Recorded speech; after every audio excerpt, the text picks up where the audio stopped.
அருமை தமிழ் சொந்தங்களுக்கு எனது இனிய வணக்கம். இந்தியா ஒரு நாடாக இருக்கிறதா என்ற ஒரு சந்தேகம் இப்போது நம் முன் எழுகின்றது. தேசிய பாதுகாப்பு சட்டம் நீட்டிப்பு என்ற ஒரு செய்தியை இன்று நாம் பார்த்திருக்கின்றோம்.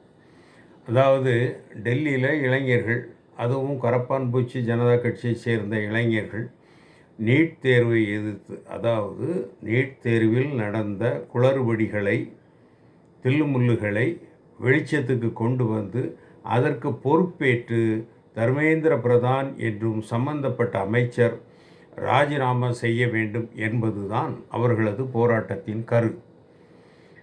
இதற்கு ஒரு புறம் திமுக, நாங்கள் தான் ஐயா இதெல்லாம் முதல்ல ஆரம்பித்து விட்டது. உங்களால் என்ன சாதிக்க முடிஞ்சது? இன்றைக்கி ஒரு பையன், இன்றைக்கி 19 வயசு பையன் குண்டடிப்பட்டு கண் பார்வை போய்விட்டது.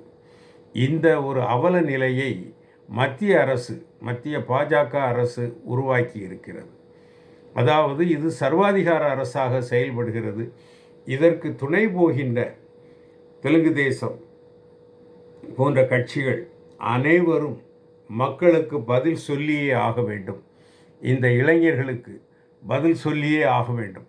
அப்படிப்பட்ட ஒரு மோசமான ஒரு சட்டமாக இந்த தேசிய பாதுகாப்பு சட்டம் நீட்டிக்கப்படுகிறது. இந்த நீட்டிக்கப்பட்ட இந்த சட்டமானது ஓராண்டுக்கு எந்தவித என்கொயரியுமின்றி, விசாரணையுமின்றி சிறையில் அடைப்பதற்கு இந்த சட்டம் வழிவகை செய்கிறது என்று சொல்லும்போது, இது ஒரு கருப்பு சட்டம் என்று நாம் நினைக்க தோன்றுகிறது அல்லவா? இந்த சட்டம் ஏற்றுக்கொள்ளக்கூடியதா? இந்த சட்டம் ஜனநாயகத்தை குதவளையை நெரிப்பதல்லவா? இது குரல் வளையை நெரிக்கும் சட்டம். இது ஜனநாயகம் அப்படி என்றால் எதற்கு? ஏன் பாஜக அரசை ஆண்டு விட்டு போயிட, டிக்டேட்டர் சர்வாதிகார அரசு என்று டிக்ளேர் பண்ணிட்டு போயிட வேண்டியது தானே? ஏன் இந்த மாதிரிப்பட்ட ஒரு கருப்பு சட்டங்களை போடணும்?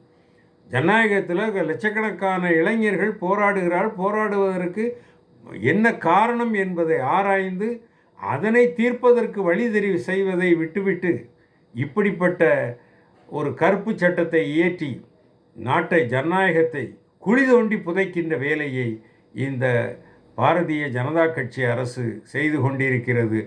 நாளை ஆட்டை கடித்து மாட்டை கடித்து மனிதனை கடித்தது போல் இந்த பாஜகவினருக்கு எதிர்மறையாக இது முடியும் என்பதில் எந்த ஒரு மாற்று கருத்தும் இல்லை. ஆம், நிச்சயம் அதுதான் நடக்கும். அன்று குய்யோ முறையோ என்று கத்தி பிரயோஜனம் இல்லை. அன்று இந்த 3% பேர் இருக்கிறார்களே, உயர்ந்த ஜாதியினர், அவர்கள் நம்மை ஆண்டு கொண்டிருப்பார்கள். கிட்டத்தட்ட வெள்ளைக்காரர்கள் நம்மை ஆண்டது போல் நம் விரலை வைத்தே நம் கண்ணை குத்துவார்கள். இதுதான் நடக்கும்.